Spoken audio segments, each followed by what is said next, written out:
And we are live. Welcome back to Sports Scrutiny Live, episode 17. Our co host Rob is out sick this week, guys. He's not feeling well. Our thoughts go out to him. But I bring to you Jeremy, my homeboy Jeremy from my hometown in North Carolina. You know what I'm saying? He's a faithful viewer of Sports Scrutiny. He keeps in with us. Go ahead and introduce yourself, man. What's up, guys? My name is Jeremy Hines. I'm just an everyday guy. You feel me? You feel me? We're gonna call this the sports scrutiny Polk County edition. Oh yes. Oh yeah. We got some things coming to you, man. A lot of stuff going on in the MMA world. A lot of stuff going on. You know what I'm saying? We got NFL buzz going on right now with some more ridiculous trades. You know what I'm saying? A lot of stuff going on. But I'm gonna let Jeremy break that down for y'all, man. That's what he gonna do for us. Yeah, man. I'm gonna step into it, talk about this Cavs trade when they pretty much traded Isaiah Thomas, pretty much unloaded the whole roster. Mhm. But pretty much the main thing, they lost Isaiah Thomas. Dwayne Wade went back to Miami. Jay Crawford went to Utah. Derrick Rose went to Utah, but he got bought out of his contract. But they had their first game yesterday with the whole new group, and they played. And pretty much they balled out, man. They balled out. I'm Yeah, I not saw gonna lie that. to you. Yeah, 49 points, but from the new additions. Who the new additions would be George Hill, Jordan Crawford. Who else did they get? Larry Nance Jr. and Rodney Hood. And yeah, they're new. All the new additions, they got 49 points between them. Between them, man, I can't believe it. It was a big They deal, showed but they there to do what they was hired for. hey, man, they stepped up in a big way. That's clutch and on the road. And that was actually Paul Pierce's retirement, jersey retirement in Boston. So it was a big buzz in the arena. I watched it, and they went out there and shut that buzz down. Yeah. Oh yeah. Oh yeah. They did that. Yep, and also, and they ended up beating them pretty bad too. They beat them 121-99.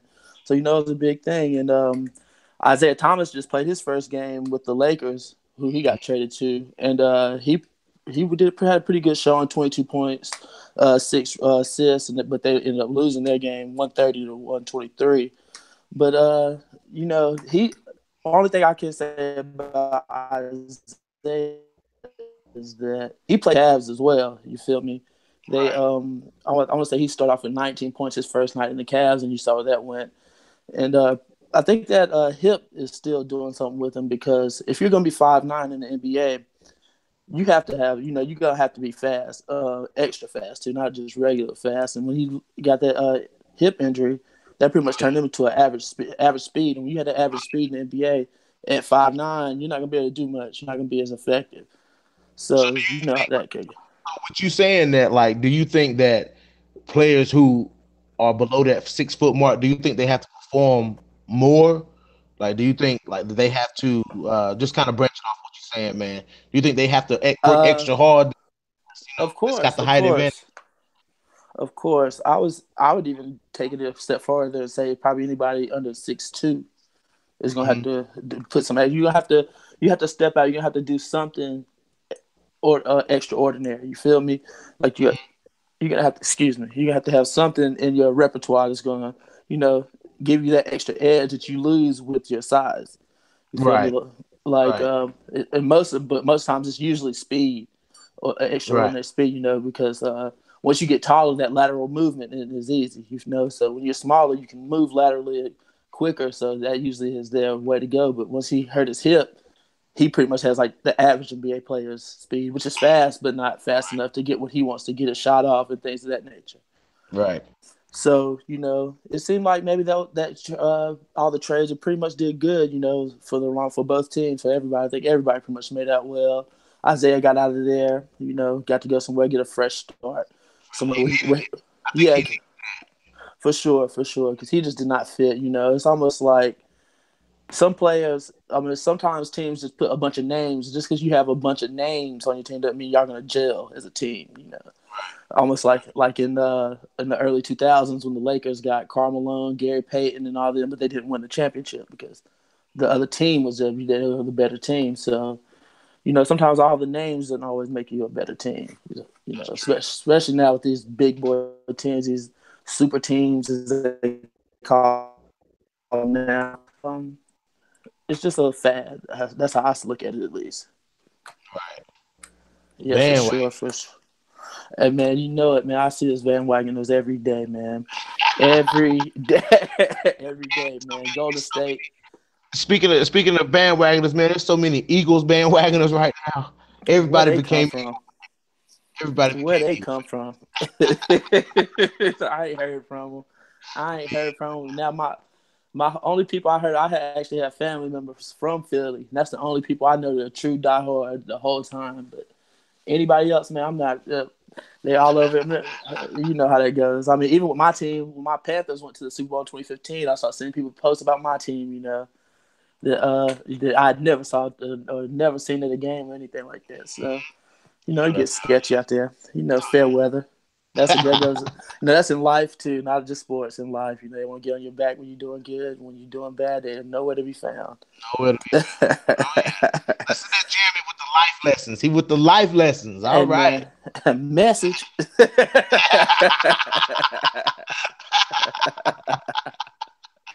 Message. You better believe it, boy. Yeah, man. But you want to transition to that MMA? Oh boy. You know it. I'm ready. Oh boy. Oh man, it's been so much going on right now, guys, and I'm pretty sure all of our MMA fans out there that tune in to Sports Scrutiny, guys, what in the okay? So this is what we got going on. It's been kind of a after this last big fight card that we're gonna get to, we're definitely gonna talk about that. Um, what is up with? Anyway, they've been trying to make a fight next card. They're trying to make. They always right after the big card. They always try to make the next big card. You know what I'm saying? So you got Chris Cyborg is now scheduled to fight former Invicta bantamweight champion Yana Kunitskaya.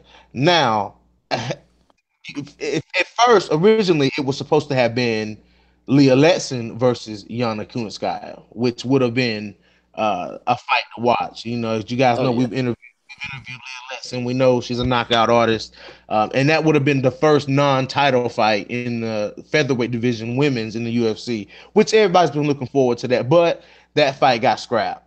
So you got Yana Kunitskaya now stepping up to fight Chris Cyborg in the main event for UFC. Was it 223, 222, something like that? I So, will say 223. so now you got the troll Megan Anderson coming out. The troll. Now I love Megan Anderson. Don't get me wrong, Jamie, you know that I'm a Megan Anderson fan. You know, and I'm still Oh riding with yeah. team. I'm still riding with Team Megan. Okay, but you got Megan Anderson. Okay, Megan Anderson was offered the fight before. She was offered the fight back in June, July, maybe, and Yeah. Two different times. so she pulled out of the fight and said, "Oh, she's got personal reasons why she can't fight." Wouldn't tell anybody, wouldn't do nothing. You know what I'm saying? Wouldn't tell anybody what was going on with her. So then, after Cyborg defended the title against Holly Holm December 31st, she calls out Megan Anderson and she says, Megan, let's do it in Perth, which was 6 weeks away from New Year's Eve. Um, and which was in Perth, Australia, the card that just happened. And Megan says she's not clear to fight. So that's not one, Jeremy, but that's two times that Megan turns down the fight with Cyborg. And everybody knows that is the fight that everybody wants to see is Megan Anderson versus Chris Cyborg. Yeah, So, 100%. oh yeah. So now that the Yana Kunitskaya fight has been made, Megan goes on Twitter and says, "Oh, I can't catch a break."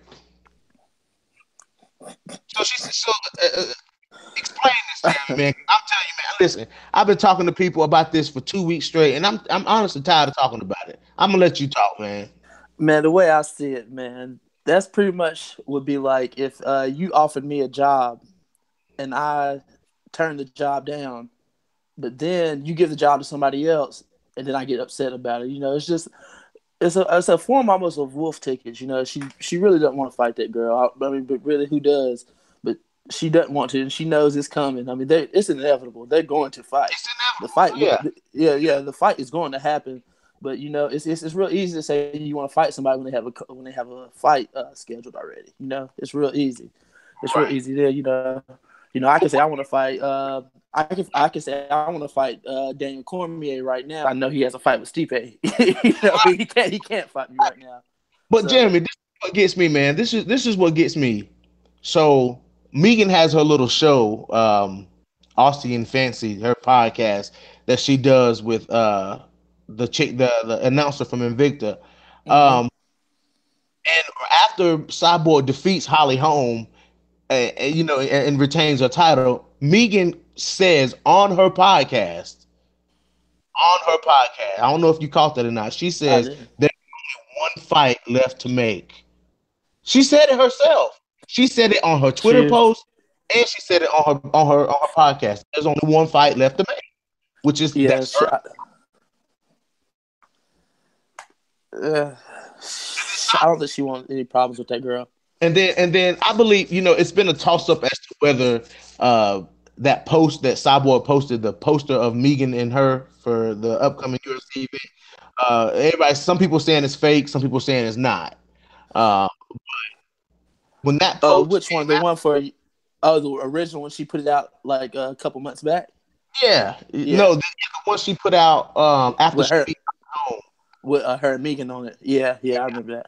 Megan says fake news. Yeah, You know, Megan goes on and says fake news, but this was just like a week after she said there's only one fight to make. So honestly, I was up until today. I was really thinking, Megan's not ducking Cyborg. I think Megan is getting herself prepared to fight Cyborg. But now I'm really starting to think. Now that I think about it, and the way things have happened, the timeline of that, I think Megan is ducking Cyborg. I mean, it is. I mean, I don't know when I didn't catch that on the podcast, but I'm guessing when she said there's only one fight to make, I guess maybe she was talking about Jermaine. I guess because Jermaine, because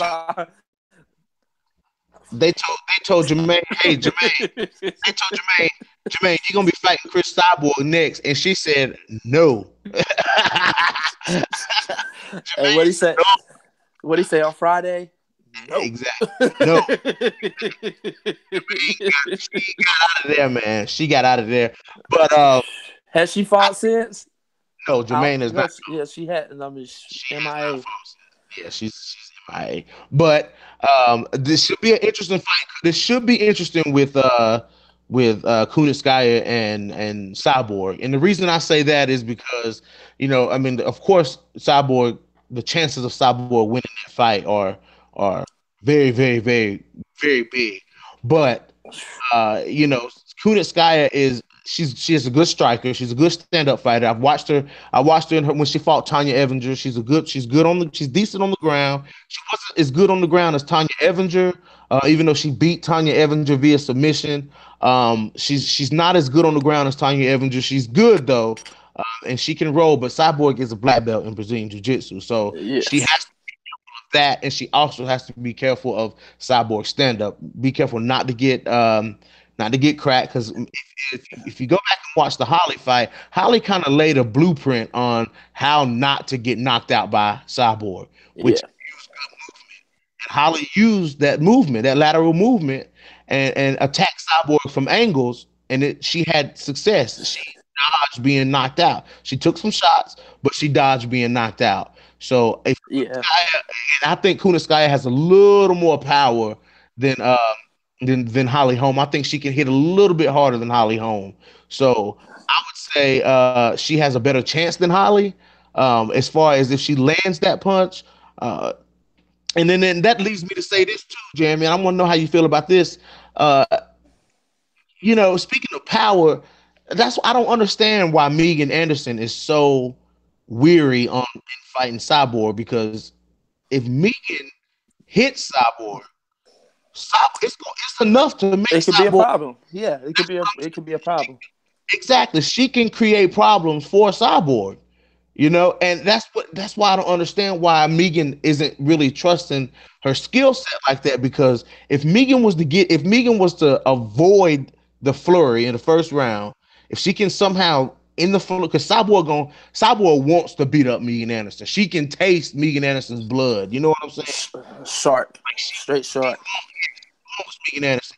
But if Megan can crack Cyborg one time, it's enough to make Cyborg stop. I'm telling you, it Yeah, will for be. sure. And, you know, But that's the only thing I was thinking about though is with the whole Holly example you gave is Holly is an expert boxer. So that footwork and those angles that how she was not getting hit. Yeah, all these women can't do that. They all can't do. They all not gonna be able to get those angles. It's like that comes from years of putting in on your craft, 20 plus years. So that's a lot easier said than done. And I really think for the first time in her life, Megan has started feeling self doubt. It's the first time in her life she probably ever had self doubt. Like maybe she probably don't, in her head she might not even say that she won't win, but it's crept in her mind. What if I lose, or what yeah, if that? And she probably never even in the because what she does, she have two L's. That Megan yeah, had two L's. Yeah, even in the fight she lost, she didn't think she was gonna lose them. You feel me? She probably didn't go right. in it, but this was probably the first fight where she had actual doubt and like I'm stepping in there with a monster, a trained monster. And I don't. I just think she's ducking her, man. We might not ever. I hate to say this, but we might not see that fight. We might not ever see Megan fight. She might just stay in the Vic.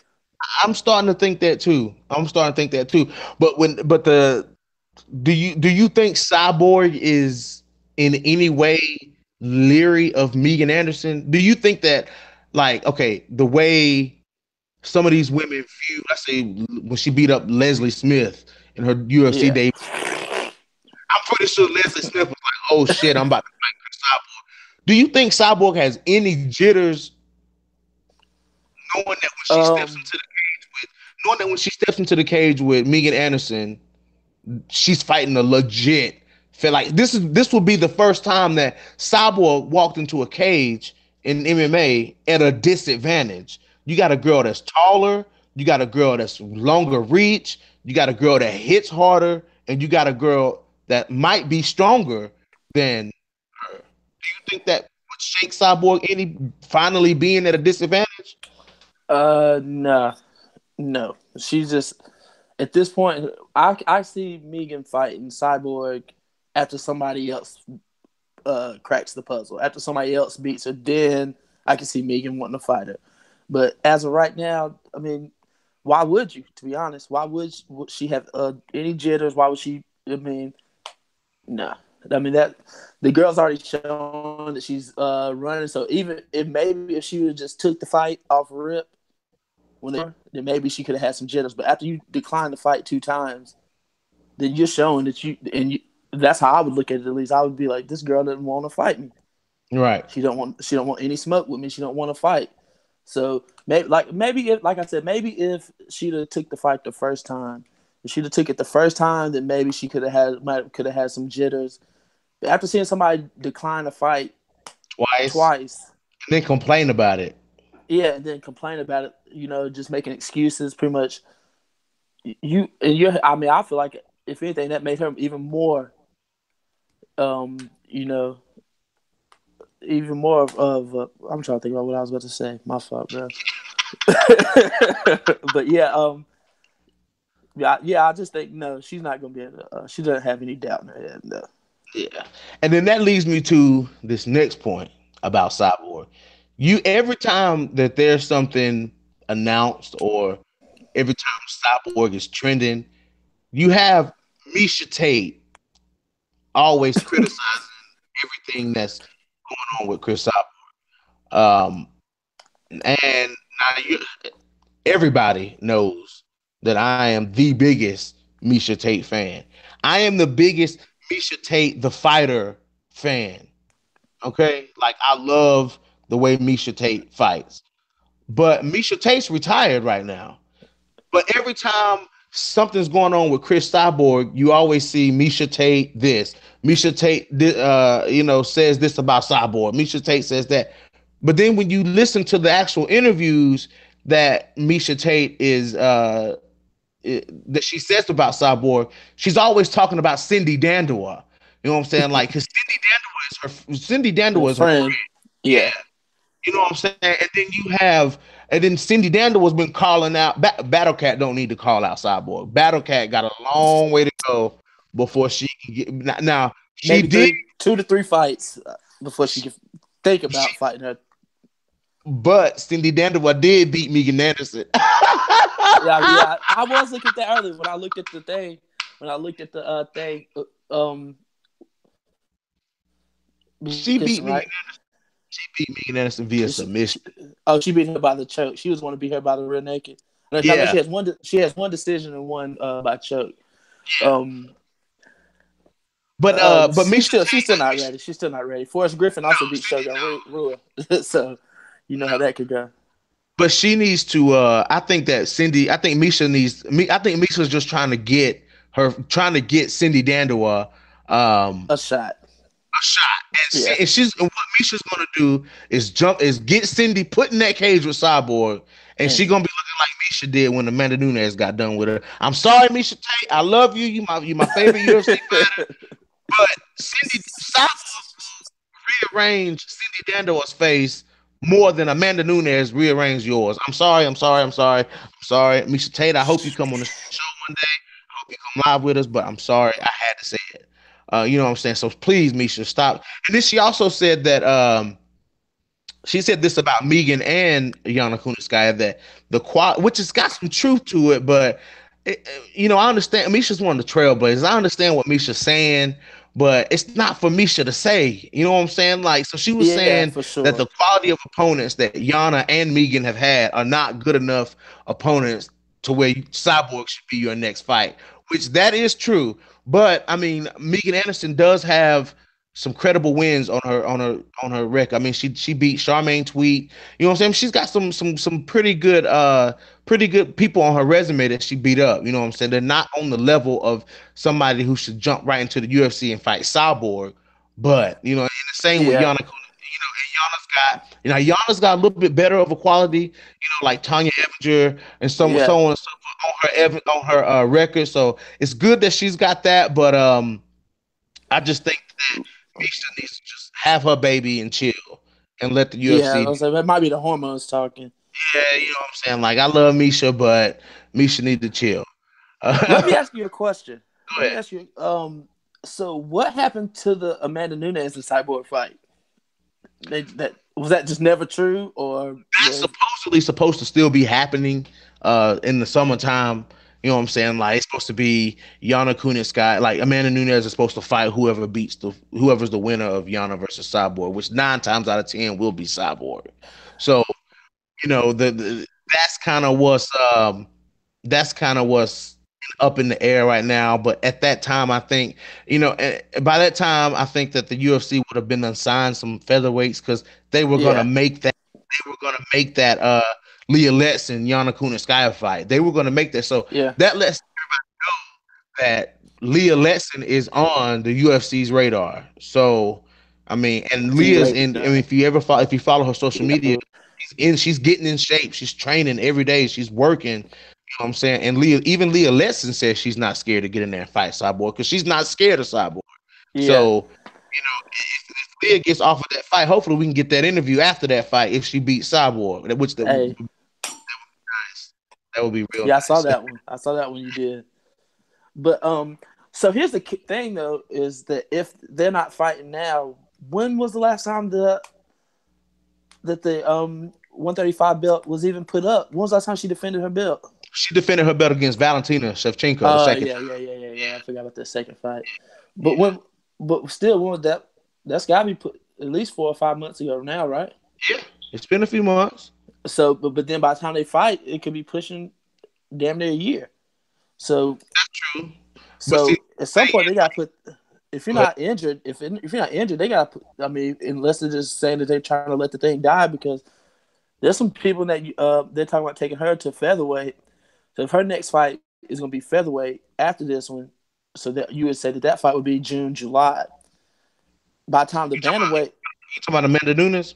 yeah, Yeah. if they have her next fight be Cyborg or the winner of Cyborg and Yana, that would put that belt on hiatus for a year. Well, see, the thing with the bantamweight division is um, the top five is unavailable. You know what I'm Yeah, saying? Raquel's hurt. You got Raquel Pennington, which she should be about That's what I ready to come like. back. Yeah, so that's I what like I like right there. I was mad when Rocky beat Misha, but anyway, you got Rocky Pennington. She's Yeah. out with the broken leg. She's on her way back. You got Juliana Pena. Juliana Julia. Pena's just had She just had the baby. Valentina Shevchenko just moved, who's the number one bantamweight. She just moved down to feather to flyweight, One. and then Yep.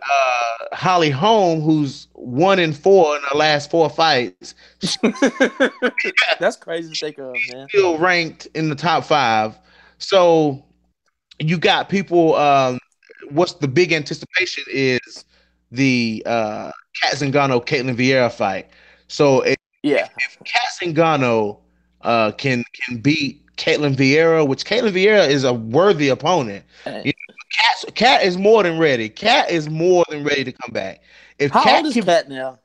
Kat's in her 30s. Kat's in her mid 30s. I don't know Yeah, exactly how old, but Kat's in her mid 30s. She's getting up. she's past her. She's past her prime, though. I would say. But Cat, but Alpha Cat, she's tough. She's tough. Oh You no, know, she's still a formidable opponent for sure. But I would say she's definitely past her prime, her prime peak years. She's on, and if she is still in her prime, she's on the back half. She's coming over the hill, coming about to start going down.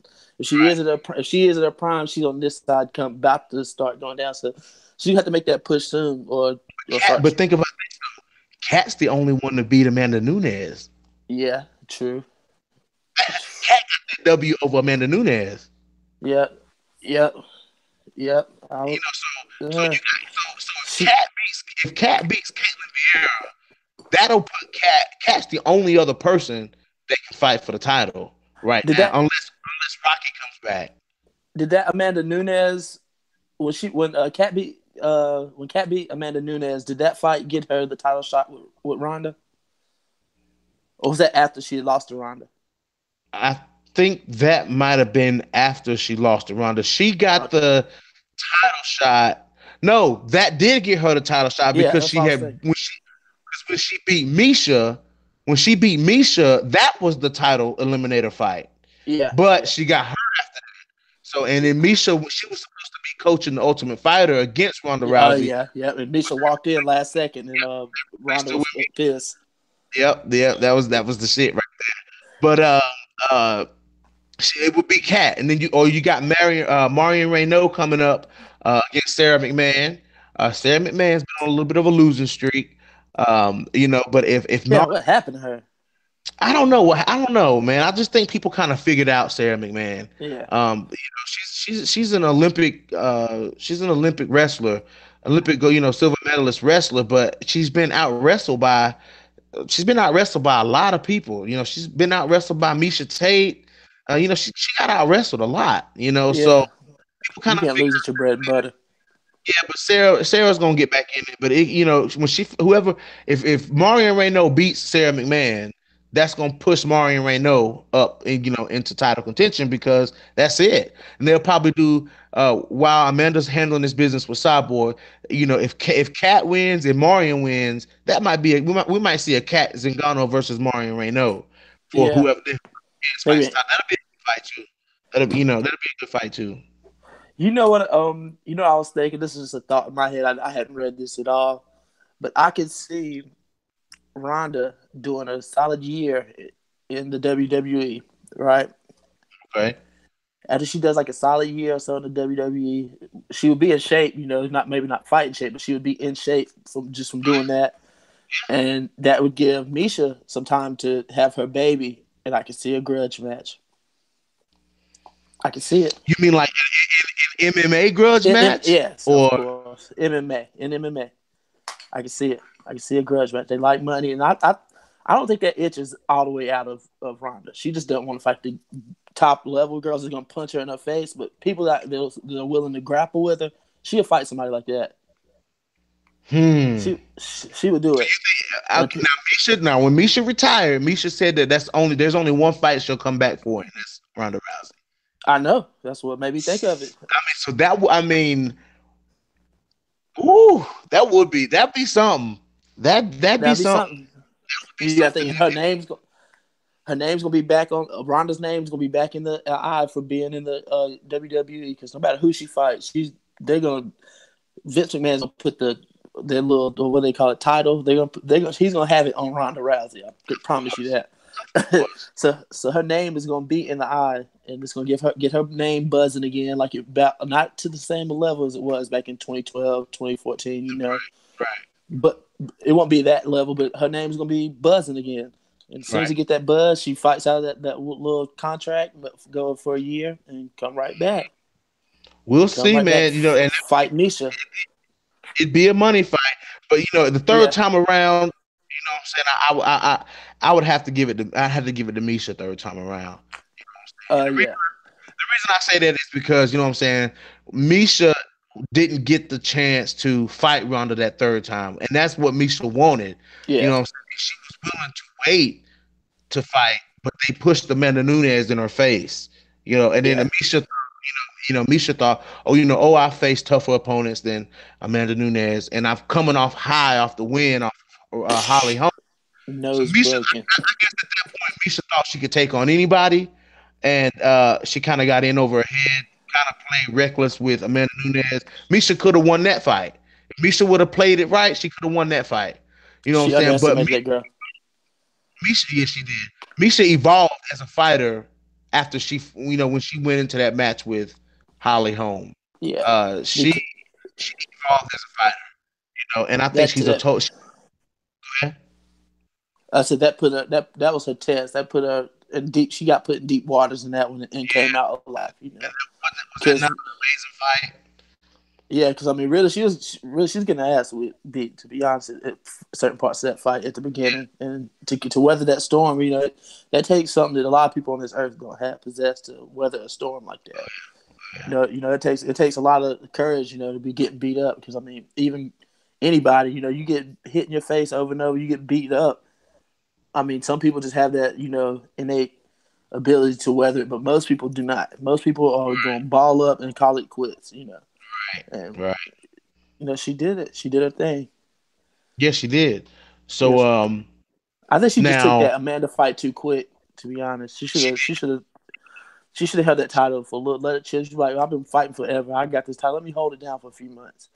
yeah, but she was anticipating that Ronda fight, but it didn't happen. It Yeah, didn't come to fruition. But it is what it is. But that would good point though. It would be nice to see that. It would be nice to see that. without a doubt. I'm gonna make one more point. Then I'm gonna let Jeremy make some points on some things, guys. So if you move down to everybody's saying the flyweight division is the new bantamweight division, and it kind of is because Valentina Shevchenko goes down in weight, which is more of her natural weight, 125, because she was a small bantamweight, especially when you see her in there with people with those big bantamweights like Amanda Nunes. Nunez. So those girls were big on towering over Valentina. So Valentina goes down to 125, her natural weight class, and puts on a devastating clinic against Priscilla Cachoeira. It was Priscilla. Mario, what were you thinking? It was. Mario got that girl killed. I'm telling you, man, Mario Yamasaki ought to be fired, and Dana White They should put charges on him. firing him.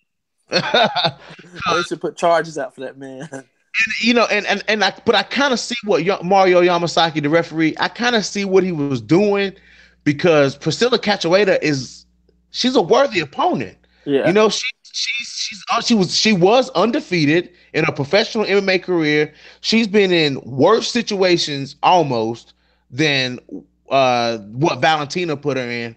It was just the fact that Valentina Shevchenko is probably the most serious person about the most serious MMA fighter out there about MMA. Yeah. She loves and lives and breathes MMA, and For sure. it was just like Priscilla Cachoeira is great, but she's great on this level, and Valentina Shevchenko is great on Is this that upper echelon? Yeah, that upper echelon, the cream of the crop. It just didn't match up, man. I think Priscilla Cachoeira landed one punch. I think it was like 271 strikes to To one. It was to one. I don't know what Valentina had, but the other was to one. I know that for sure. right. And everybody was talking about we all know that the new champion of the featherweight division, flyweight division, is Nico Montano, the winner of the Ultimate Fighter, and so everybody was saying, "Oh, Valentina's going to have to work her way up through the rankings to get to Nico." But after she beat Priscilla, they Mm-mm. catapulted Valentina to the number one contender. So she Yeah, bypassed. rightfully so. You think that was? I don't think that was rightfully so, man, because I do. those I mean, girls, those girls that were on the Ultimate Fighter, those girls fought hard for those rankings, you know. yeah, And even though Valentina's number one bantamweight contender, I don't think it was fair to the other girls. I mean, you got Montana De La Rosa, you got the former Invicta flyweight champion Barb Honchek. You got Lauren Murphy, UFC veteran Alexis Davis, Jillian Robertson. You have a lot of Roxanne. Roxanne Modafferi. Oh yeah, you got Sajara Eubanks. You know what I'm saying? You got a lot of legit contenders in this division. Um, Ashley Evans Smith. You got a lot of legit contenders in not Ashley Evans Smith. Jessica Rose Clark. Excuse me. And speaking of Jessica, you got Jessica I. I mean, you Yeah, got some legit contenders in this 125-pound class. And they just catapulted Valentina to the top. What people are saying is that she's going to blow through Nico Montano, and I don't see it. I don't I think Valentino's great, but Nico Montano is Valentina is well, a Valentina. When I see Valentina fight, Jeremy, I see a very technical, very what's up, Kyle? How you doing, man? I see a very technical point style of fighting, like score yeah, these points, pop, pop, pop. Versus when you see Nico fight, it's like let's for the bang. kill. You know what Yeah, I'm for the saying? kill. And that could be We the can reason why she bang get on. her ass whooped, though. Say what? I said that could be the reason why she get her ass whooped too, though.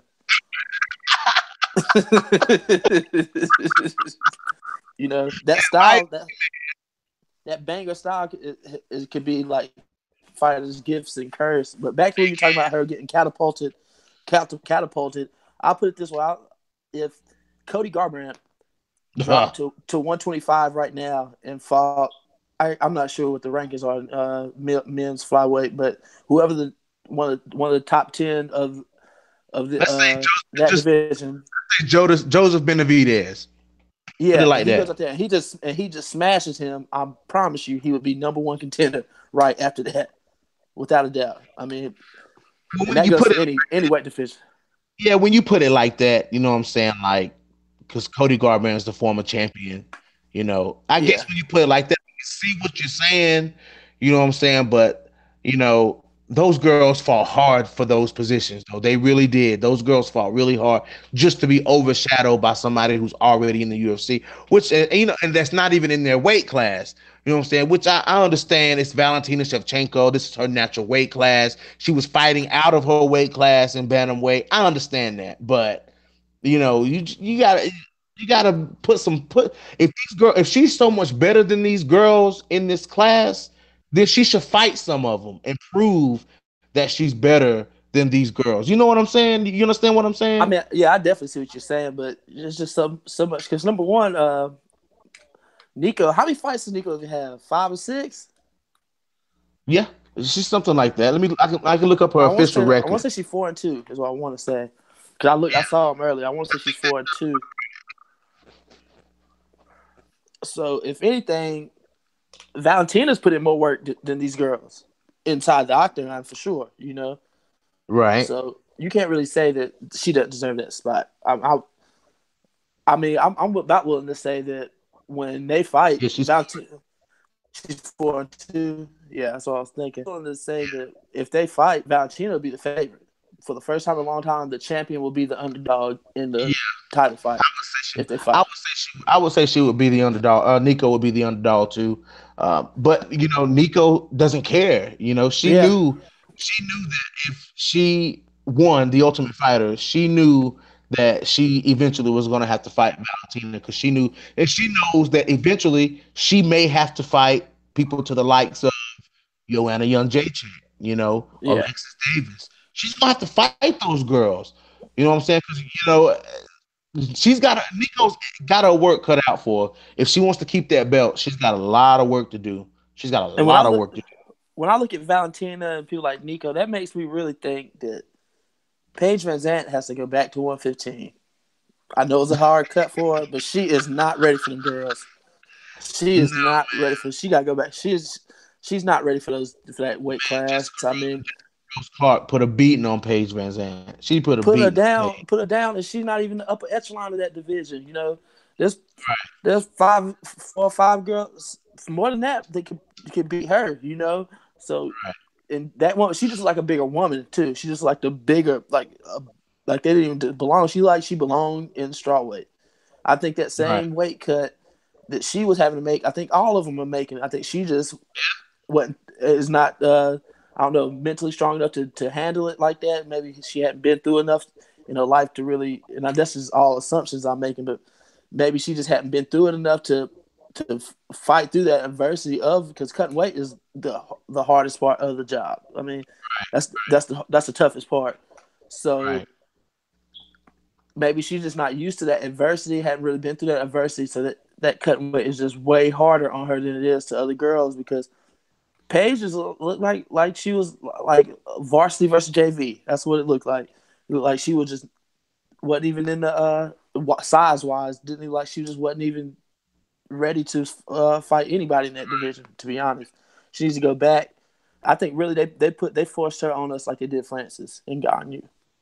Yeah, yeah, yeah. Because the overhype, and even to an extent, Ronda Rousey, but Yeah, the overhype for Francis was way too much. And the way I see it is, you got with Francis, you got power, and with Stipe, you had technique. technique, So and just overall skill, just overall it's an overall a skill. full game, yeah, a full game plan, a full fighter. It was like I felt like when I watched that fight, I felt like it was more. Of course, I wanted Francis to win, but I didn't think it was going to happen. I didn't think it was either, and I like Francis Ngannou. I really Yeah, do. that's how I felt. I was rooting for him. I wanted him to win, but I did not think it was going to happen. I just didn't see it. I just couldn't fathom how he could just step in there and just beat this man, just beating some big time dudes. Now, I Now it was shocking. I was surprised when he beat when he knocked out Alistair Overeem. I like was that, surprised. like that, Yeah, yeah, especially yeah. especially like But that. I mean, I just I knew guess that that Alistair Alistair made the mistake of trying to trade with that man. start off in a fist flurry with Francis Ngannou. That's where he made the mistake. Stipe didn't do that. Mm-mm. Stipe pick and chose his shots, and he stayed very mobile, which I really like that. I And really did like that. that's why he's the champ too. Now, I don't know what is Cain Velasquez ever going to fight again?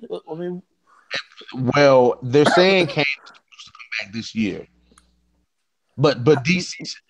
I'm gonna let you. I'm gonna. You know what? I'm gonna let you. I'm done. I don't want to. I'm gonna let you talk about DC. I'm gonna let you talk about DC and Stipe. DC and Stipe. Your boy don't want us. Your boy don't want to smoke with Stipe. You don't want to fight that man. I'm cut off, but I'm still here. But go ahead though. Yeah, DC is just he's looks like that. Everybody knew that one person in high school that tried real hard for acceptance, and tried real hard to get accepted, and you could just tell that they weren't they were just trying really hard to get accepted, and it just didn't come off genuine. Because really, I don't know. I mean, there's really no reason why people should not like DC. There's no reason why, but no, except for you and a few others, the vast majority just don't really like the man. I don't get why at I all, think it's. but I I think think it's. it. The, I think it's the John Jones cloud that hangs over DC. You know? Yeah, especially get beat twice by that man. Right. Like his career is always his legacy. Yeah, His legacy is always going to be tainted by the John Jones situation. That's just like Misha and Ronda. Ronda's yeah, great career is even though Misha's great career is always going to be tainted by her first Ronda. big L when she lost that Strikeforce belt to Ronda Rousey. That's all. She's always gonna be Yeah. tainted by that. What I'm saying? Yep. Yeah, for sure. Because that's why I feel like DC is going for that fight. Because he said, "I need that." He didn't have that signature. DC does not have that signature win in the UFC like that signature carry them out on the back on our backs. Everybody, your whole crew pick you up on the shoulders, and everybody carry. He doesn't. DC does not have that signature win, and he's looking and he's hoping that this one could be it. Because once you become the champion in two different divisions, then you get to be talked in being some of the best ever. Because not nobody's really ever done it, but who BJ, GSP, and Connor, right? That's the only three people who've done that, right? Right. To Now hold Connor's the only one to do it simultaneously. simultaneously, but But I'm talking about, but have done it. And Randy Couture. I won't say Randy Couture is one lightweight, light heavyweight, and heavy. But other than that, so we're talking one of five people to have ever won belts in two divisions. So that could be his signature victory, because I think deep down in his head he knows that he cannot beat John Jones. He just knows it. He's just like, man, I'm gonna get this, because he might mess around. DC might mess around and win that fight with Stipe and just retire and just say it's a wrap. yeah, I think he will too. I think I he think will he too. gets it, because I don't think he wants to defend the belt.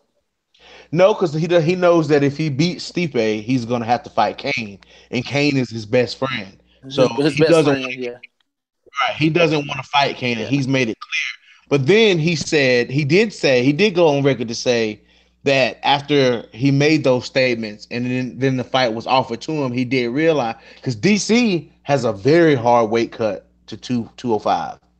He has a yeah, for sure. You can see it on his face at the weigh-ins. so he's saying that he'll be in much better fighting shape if he was to move up to heavyweight. Because he wouldn't have to cut so much weight, and his cardio is already good. So he said he's not worried about his cardio, because he does heavier weight, and he's just fine with it. And also, John Jones has talked. If John Jones is able to come back to the UFC anytime soon, John Jones has also talked about moving up to heavyweight because he wanted to fight Brock Lesnar. Yeah, So he is up to heavyweight. We may see a John Jones DC3 heavyweight versus light heavyweight. You know what I'm saying? So yeah. you'll see a different Jones, and you'll see a different Daniel Cormier. That'd be the only way he could beat him. Was it be at heavyweight? I think that'll be the only way that DC could beat John Jones too, which he came Yeah, close in the second. He came close in the second one because he was winning that fight. he did not come close. I mean, coming close is a whole different thing. Come close, come close is coming close is that 55 that 45-46 split decision. That's coming close. That's coming close. You're not coming close when you get KO'd. There's no Yeah, coming close in that. he got Played KO. KO'd early too. What, third round? I think it was third round. Yep, yep. Yeah. You didn't Hey, come close. Maybe if it wasn't a title fight, maybe you could say come close, because everybody the fight would have been almost over. you crazy man, talking shit. Everybody that's watching, hit the like button for us. Hit the like button. Get in the live chat. Let us know what you're talking about. Chime in on what we talking about because we almost done, but we ain't done. We still got some more to talk about.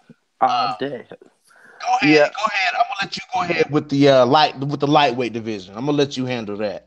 lightweight, man. Food. That's a stack. That's a stack division right there, bro. I mean, I like that. I like that lightweight division. But I that man Khabib is just another animal. I mean, that man. I don't see how anybody can beat him. He gonna have to beat himself by not making weight. That's the only thing. Because Tony is no slouch either. Tony is no slouch. He's no He's slouch, but I don't even think he's ready. If somebody's gonna beat him, it will be Tony. And if Tony does beat him, then I'm going to go ahead and say Tony might end up being one of the more dominant lightweights in history, other than BJ Penn. But he Khabib is just a monster, and I think that's why Conor ain't came back yet because he knows it could be coming close to. I think Conor is the Megan Anderson of the middleweight division.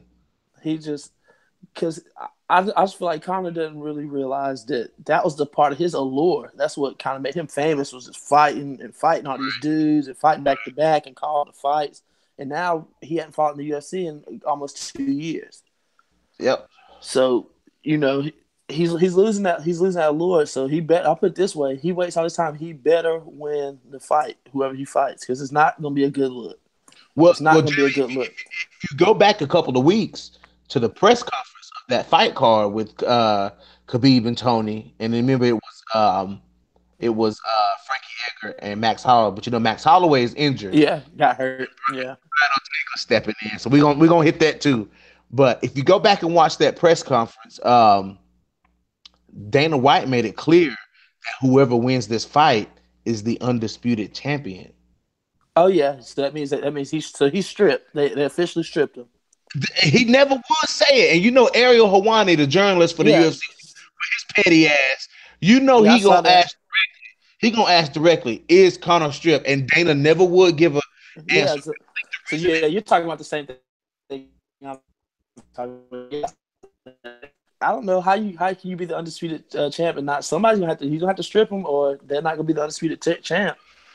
Because that's one thing. I think that they were waiting. I think that Dana White is waiting to see if this fight is actually going to happen because they've tried so many times. They've tried so many times to make this Khabib and Tony fight, and it's failed. I think maybe 3 different times they've tried to make this fight happen, and it failed through every single time.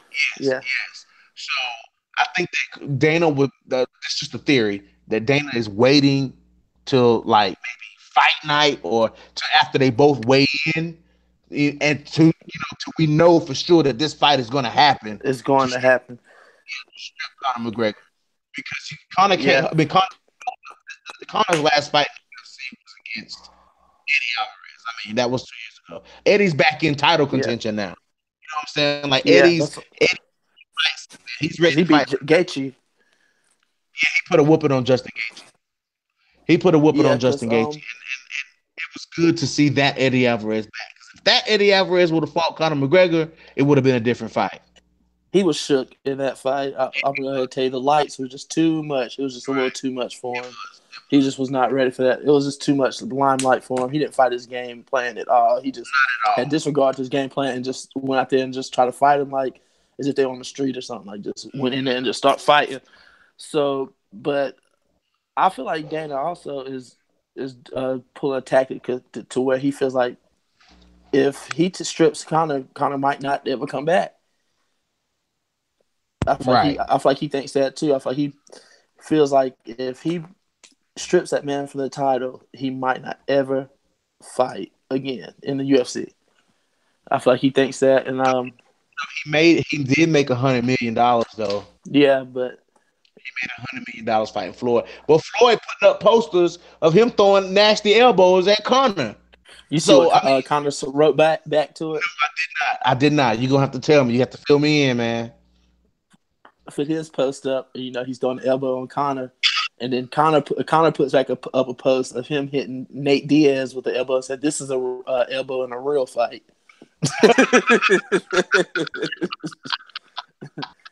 He said, I think that's what he said. I'm pretty sure that's how he said it. I want to say he said, "Yeah, this is me throwing the elbow inside the cage for real," or something like that to that.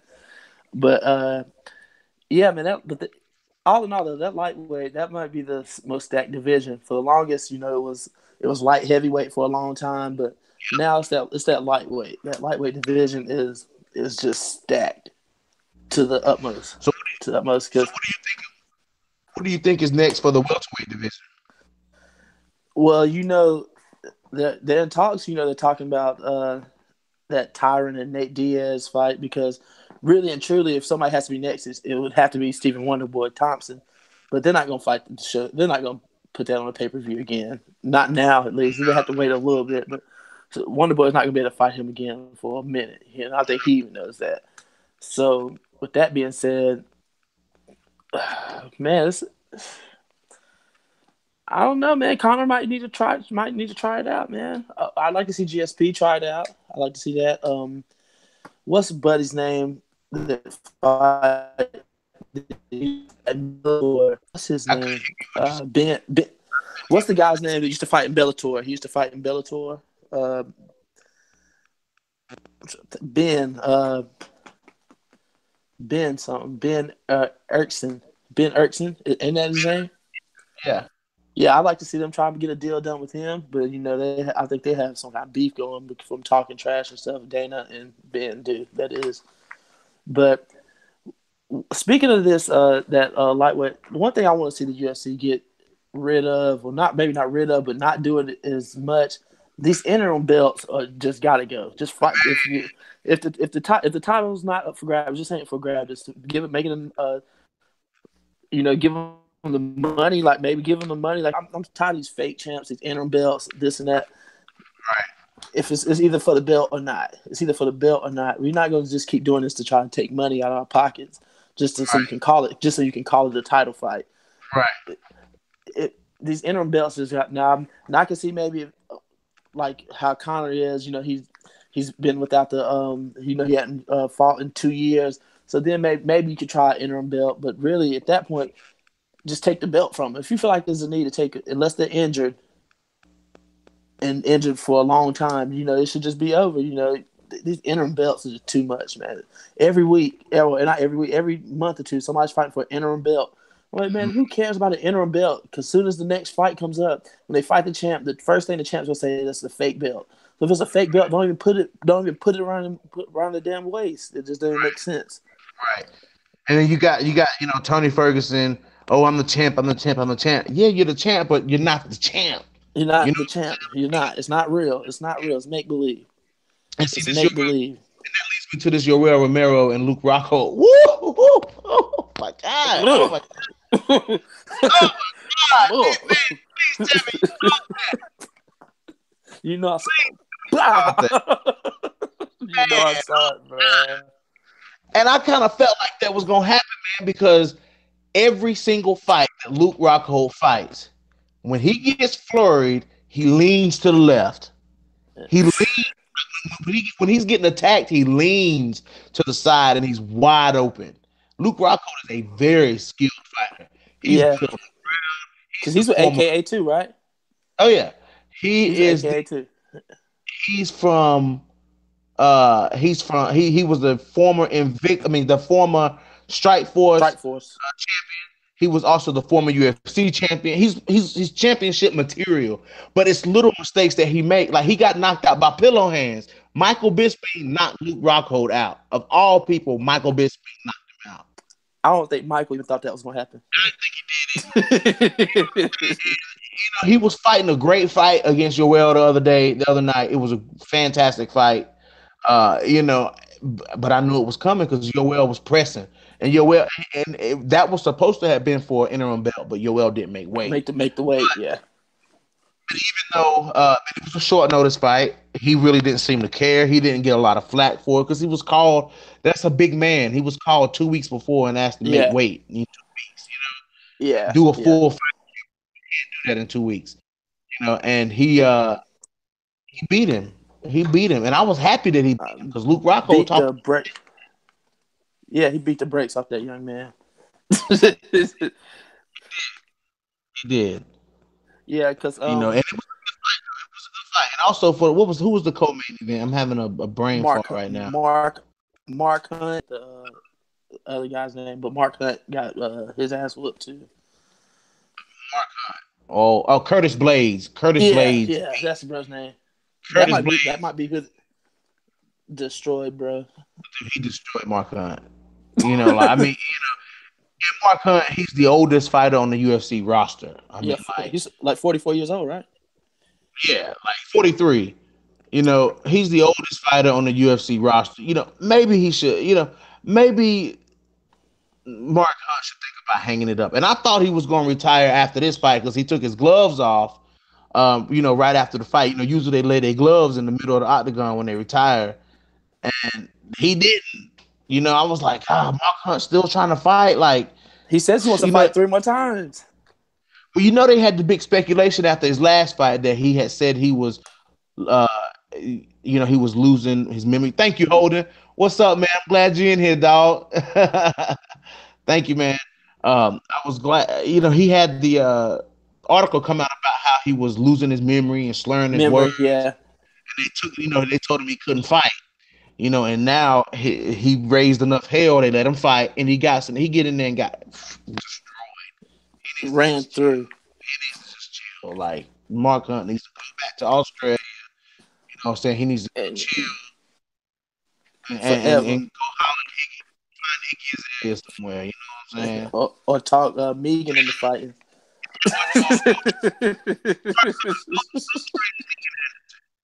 Go train Megan Anderson. You know what I'm Yeah, saying? he's talking about he wants to fight now, but he's fighting you more times. Say that one more time. Your mic went out. He said not only that he wants to fight again, he says he wants to fight 3 more times. He said he wants to fight globally 3 more times, is what he's saying. He's. I don't think that's a good idea for Mark. I think Mark probably got one good fight left in him, and he should get a win. He should retire on a win. He should retire on a win. Who he Like gonna he should get. fight? I put Stephen Struve in there and let him beat up on Stephen Struve. You know what I'm But saying? Like but is that Stephen, everybody's calling card? That's like that. That's how you know you about to get a push when they put you in there with Stephen Struve. if you get in there with Stephen Struve or you know, they, Travis Brown, yeah. they giving they, you a win. they about to try to make a push for you. They about to try to get you a title shot in there. Ready to pitch. And it used to be him, and back in the day, it used to be Pat Barry. Back in the day too, they'd throw you in there with him. they'll throw you in there with him. And like, we got to push him. But Curtis looked good though. Isn't his name Curtis Blades? Curtis Blake, Curtis Razor Blades. Yeah, maybe he should fight Francis next. Maybe that should be his next fight. They're talking about putting Derek Lewis in there with Francis Ngannou next. I would like that too. I like that too. I hate that man's nickname. Derek Lewis, I hate. I was like, brother, Name. the Black Beast.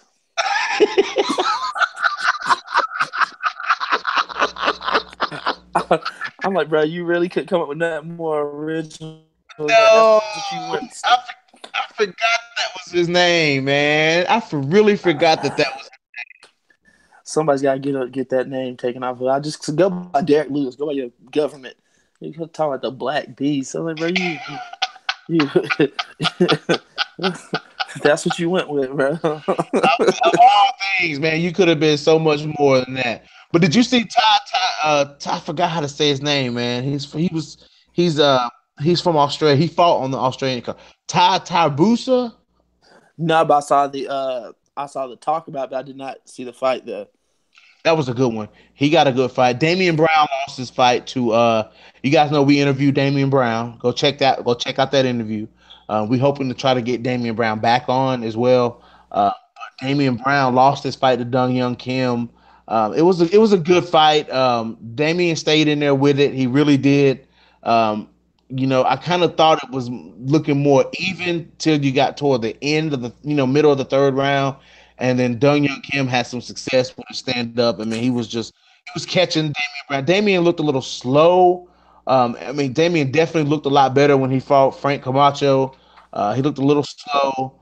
But still, he put on a great performance for everybody. Damian Brown's a great-hearted guy. He's good with interviews. He's good. He likes to stop by interviews, and he's good with talking to fans. He's a great guy, but he looked a little bit slow in there with Dong Young Kim. I think Dong Young Yeah, Kim was a little bit more prepared for that fight.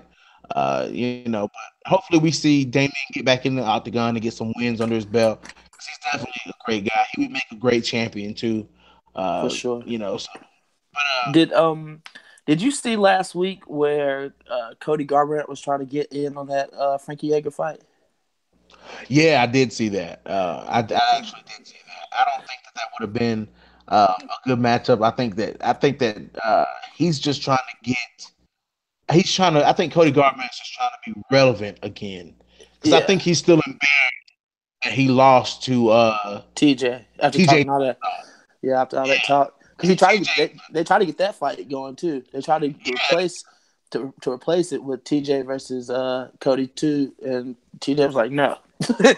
But I think that fight is going to happen. I think I heard Dana White somewhere say that that fight's going to happen. He's going to do a TJ versus uh, Cody Garbrandt too. But I think if anybody's Before Mighty Mouse, before TJ fights Mighty Mouse. yeah, yep. Okay. And I think that if anyone is deserving to fight for the bantamweight title right now, that it's definitely Dominic Cruz. I would Dominic say so. Cruz, He hadn't fought since he lost the belt at all, has he? He hadn't no, even he got hadn't back in fought at the all. ring yet. No. Oh no, I don't think he. Well, he gets the curse of the injuries real bad. Dominic Cruz, he gets riddled with injuries. He's like Yeah, Frankenstein. Like his body's yeah, like for pieced sure. back together. But has he? But But was he in? Is he injured? Is that why? he What's his was injury? injured. He's not injured anymore. He was injured. But That's I'm why talking about like since the Cody fight, he's been injured again. yes, he hurt Okay, he hurt. Yeah, he got hurt after that fight. So I think if anybody is deserving of that chance at the belt, it would be you know uh, Dominic, Dominic Cruz. He's definitely deserving of it. Um, or they could but do Dominic and Cody too. Dominic they and could Cody do too, Cody too. Yeah, Dominic and Cody too. go. I would say Dominic Cruz for the win on that one too, because he just wasn't ready for. He wasn't quite ready for Cody. He's used to fighting those wild fights with T.J. He, Dillashaw and Ryan Faber. He's used to those wild fights, and that's the complete opposite of what Cody Garbrandt done in that fight. I think they should do the fight with Mighty Mouse and TJ, right? Mm-hmm. And when they make that fight the same night, they should have the Dominic Dominic and and Cody Garbrandt. Cody too. Same night. Same night. So at the end of that night, you know who's about to fight next for that bantamweight Exactly. title. That Exactly. exact night. I think that's how they should do it for sure. But I'm gonna talk about these last two rematches. These last two matches. The first rematch is Thug Rose and Joanna Young Jacek. yep, Thug Life. I'm going with her, man. On that one. I like Thug Rose, man. I've been a friend since I saw her on when she was on that inaugural season of Ultimate Fighter when for the strawweight belt. Yep. That's why I saw her. And I liked it. Ever since then. That's why I've always rode with her. So I'm gonna go with Thug Rose, but it's gonna be tough. It's not gonna be a walk in the park because this time you better be ready. She's gonna come in Yeah, there yeah, she's gonna come in like a beast. like a beast. So She it got could be caught. rough. She got caught last Yeah, time, and she blamed it. yeah. She made a lot of excuses. She blamed it on a bad weight cut, which a bad weight cut can affect those fighters like that. It can affect those Especially fighters. especially how you take a punch. That's the main thing it's going to affect. Other than cardio, is going to be how you take punishment or how many punches you can take would be affected. So yeah, that could be the case. But I know one thing: she's going to come in there serious, and I can see her definitely coming there way less talk this time. I can see her coming in there dead serious. And if Joanna comes in there and not talking at all, not talking trash or anything like that, she might just go ahead and win that fight. But I still be going. I'm still gonna be rooting for Rose, regardless. So, Yeah, I see your point as far as rooting for Rose. I see your point, and that's a good point. It really is, and I like yeah, Rose. I was kind of rooting for Rose Namajunas. She won the belt because when you have favorites in divisions and those two favorites fight each other, you kind of torn between who you want to pick. yeah, So I was yeah, kind of rooting for Rose because Rose was the underdog. But see, now I think when they fight again, Rose will still be the underdog, and she's the underdog on paper. yeah, Everybody's seen how easily she dismantled Joanna Young Jacek. So in the casual fans' mind, they're gonna think, oh, Rose is gonna win again. yeah, But and if you go back and you watch that fight, I'm gonna make this last point. If you go back and watch that fight before she knocked out Joanna, if you look at the exchanges that they had on the feet, she was piecing up Rose. Like, you know what I'm yeah, saying? Like she landed some combos on Rose. Rose was throwing too, but she pieced up Rose. And you can see her Muay Thai coming out, how those quick, snake strike like strikes that she throws. You know what I'm saying? Like you can see that she would have if that fight would have continued, she would have got the best of Rose. You know what I'm saying? Yeah. But Rose has got power for that division. If Joanna Rose, doesn't. Joanna doesn't have a lot of power. She's just very technical. yeah, if Rose wins the second time, it'll be by submission victory. It'll be by I think so submission. too. I don't think She, Rose will she's try to stand up with this time she's gonna try to use her. She's gonna use her BJJ in her. that fight, and she'll try to take it to the ground and Yeah, and try to finish it there if she wins. If they stand again and it goes longer this fight than the last one, I definitely probably see Joanna winning. That's not. I don't think she wants to recreate that last fight the same way. I don't think so either. I And she would. tapped I from mean, I would. I would. she tapped from strikes. Yeah, And yeah. You don't see that too often. the last point I want to make, Jamie, you might have something else, but this is all I got. Is uh, Max Holloway and Frankie Edgar is off, and it is Yeah, now Brian Ortega and Frankie Edgar, undefeated T City, and I'm a T City fan. I have seen T City get in there and get pieced up on the feet, but he is the type of fighter who has a very high fight IQ. He has a very high fight IQ, and if I've seen him completely switch his game plan around. He does not have the best stand up, but he has really good. He's a really good submission specialist, and yeah, I've seen him take. I mean, he's won by submission by what pretty much all of his fights are by submission. You yeah, know, for sure. what do you think about that? Frankie, because I just don't think it's a good matchup for him. It's not a good matchup for T City, just for the fact that Frankie, his original strong point was wrestling. So Right, I feel like he will be able to maneuver his way on the ground enough to not get put in a bad position to get submitted, and that's the only reason why. And then on the hand, and then that would be, and you said it yourself that's T City's main. What would you say that would be his main weakness is on the feet. We already know what Frankie's boxing is like. His boxing, especially his footwork, is on maybe top in the game almost, or top five in the game right, with his footwork. So I just don't see.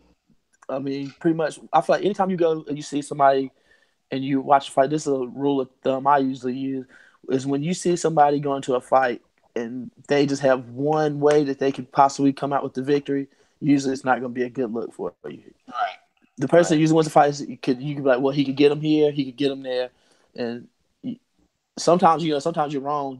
Sometimes they do slip. They're just so good at that one thing that they still get them and they still slip into it. But for the most part, it's not the case. When you're just looking for one thing and one thing only, and you give somebody time to game plan on you to not get put in that position, it ends up being the person that's more multifaceted. That's how Dominic Cruz did so good. He could just get you on either way. He could wrestle you or he could get you on the feet. It was just He could. It's and those Brian Ortega has to be careful because he's he really does try and fight. He really does try to keep fights. I think he keeps usually when you see Brazilian, jujitsu or wrestlers coming to the UFC, you see them not stay on their feet very long. They yeah, usually yeah. try to find a way to get it to the ground because they know Even that pull guard. Because I've seen Brian do that too. I've seen him pull guard to get to I the have too. ground. I seen him pull guard too. I seen him from Yeah, yeah. standing. That's what I'm talking about. It's from standing pull guard, and he better not do that with Frankie. I wouldn't recommend it because you could get beat up there too. What I was saying was like you see these wrestlers or ground specialists immediately try to take the fight to the ground. I think T City keeps it on the feet too long, and he gets hit a lot because he's trying to. I think he keeps on the feet too long to try to find his way to the ground, and I think he needs to do that a lot quicker. He needs to shoot a lot quicker. Get the clinch, pull guard, get him to the ground, whatever, or go for the single leg, go for the double leg, whatever. I think that he needs to do that quite early with Frankie, tire Frankie Edgar out because these pure jujitsu specialists like Damian Maya, these guys are fading out. You know what I'm Maya, saying? yeah, These guys are for sure. these guys that style of being just a pure jujitsu specialist is kind of fading out. You know what I'm saying? Like, because there's been fights where Damian Maya didn't throw a single punch. Yeah, You know, he goes the straight in. Anderson Silva fight. Right, he goes straight in for the takedown. You know what I'm saying? And that's it. That's what he's doing. He's trying to submit you. That's his forte. You know, Mm-hmm. and maybe Brian should. I think Brian does good, but by feeling his opponent out on his feet and then going for the takedown. But I think he needs to do it a little bit quicker against somebody like Frankie Edgar. Because Well, Frankie Edgar, he's a veteran. He can fight anywhere. You know. and cardio at the ass too. On top of that too, so it's Right. not like he can fill him out and and Frankie's gonna get winded and then he'll get to score a takedown like that. It's not. I'm just not really seeing how he can. For him to put it this way, for Frankie to lose this fight, Frankie's gonna have to make a mistake, a bad mistake, for him to lose that fight. I'm just not seeing it. But with that being said, neither one of them want any smoke with Max. Max is the truth, man. Max Holloway is the truth. Max, you better believe it. Max Holloway is the truth, and I Yeah, think Connor ran from Max Holloway when yeah. he relinquished that featherweight belt. I think he was like, oh, I'm not fighting Max. You know what I'm saying? Because Max, long dude, he's long. He's Well, he got knows reach. because he remembers when he fought him the first time. I mean, that was one of the first. I want to say how many guys is Connor went to the distance with other than Max. Not very many. I want to say he might be Connor's only I think that's dis- kind of, oh, yeah. Yep, it is actually. only decision victory. Now he might yeah, I want to say so. Yeah, it's his only decision of victory was to Max, and I just think he knows that he didn't match up well with Max. It's a not a good matchup with him. Well, nobody does. Nobody matches up good with Max, to be honest. Max is not the same fighter that he was when he fought Conor McGregor either. Yeah, and he was hurt too, and he was hurt. Max was hurt when they fought, and he took him to the distance. So you gotta say you fight somebody hurt, and you know they're hurt, and they still get a distance with you. Imagine him healthy. But Especially, want to see what I want to see coming up, guys. We bringing it to a close, man. What I really want to see, I want to see Megan step up. You know, I got faith in Megan. I want Megan to I step don't. up. I want to see her step up. I want to see her fight in the UFC. I don't care who she fights, to be honest. I'm the type of fan. It's to this point where she obviously doesn't want to fight Cyborg right now. But I think that I just want to see her fight. I want to see her. It'd be a good matchup between her and Leah Letson. It'd be a good matchup between It would have been a good matchup between Yana Kunitskaya and Megan Anderson. Holly Holm and Megan Anderson. You know, I mean that Well, you got. the thing I from think Holly's going to choose to stay at featherweight. you think so? You don't Yeah, think? Yeah, I mean, I feel like Megan needs to fight just so that the fair weather, run of the mill UFC MMA fan can get to know her because people, the avid fans like us, we know her, but you ask 100 people who Megan Anderson is on the street today, 99 of them probably won't know. So I think she needs to get out there and fight somebody just on that for that alone. because then Just so, if she so that the go ahead. oh yeah, because pretty much I was just say because they can push her, because she's a beautiful young lady too. On top of that, so they gonna try to they can try to push her. She's look. She's definitely got the look. Yeah, so they will definitely put a push behind her. She just got to get in there and actually fight and get some people to know her because if she gets some if some enough people get to know her and they get a push behind her, she gonna have to get those fights, those big money fights, and you get enough money thrown at her, even her, she's gonna fight her. I think that's the main thing that it is. On top of the reason why she fight, she offered to fight her. They're probably offering her the same amount. They probably offering her about the same amount as they offered the girl that um Jermaine and who did Jermaine beat when she won it? She beat Holly, yeah. So when they're probably trying to offer her that, and she's probably thinking in her head that she deserves not a big payday, but a straight payday. So she's probably also saying that the money's not adding up to this ass whooping I'm gonna have to take. Yeah, yeah. But if I'm gonna leave it with this statement, if anybody has a chance, real chance, It's her. it's Megan Anderson. Yeah. Like, and that's why I'm saying, like, if they were to give Megan like a tune-up fight, you know what I'm saying, somebody, if some, let's say like Pam Sorensen or Ediane Gomez or somebody from another division, those Invicta girls, you know what I'm saying, if they bring one of those girls over, or Charmaine, I don't think Charmaine Tweet fighting no more. Bring one of them girls over that they know Megan can beat. You know what I'm saying? Like, as soon as people see her credentials, like former Invicta featherweight champion, they're gonna be like, immediately everybody's gonna say, even the casual fan, boom, she needs to fight Cyborg. She needs to fight somebody that everybody knows. It can't And then be she can't fight somebody from Invicta that the casual fan doesn't know. She needs to fight somebody that's been in the UFC that probably a bigger bantamweight, maybe even Holly, and they fight, and then if she gets that victory and you get in the eye, the only thing that's gonna happen is a push from the UFC. And when you get that UFC push behind you, and they send you out there on that road, it's gonna get your ego boosted, and you're gonna be start thinking yourself, I got it yeah, yeah, for sure. Because that's the only thing about bringing the Victor girls. I feel like they need to integrate them with well the ones that they're planning on pushing at least.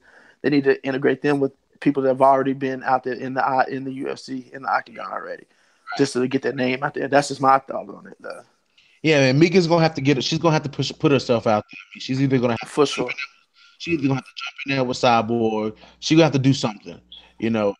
And I just hope that in 2018, the first half of 2018, that or in 2018 period, I hope we see Megan Anderson step into the octagon. Because when people see her, like I said, when people see the physical statute of Yeah, Megan that's what's gonna get it.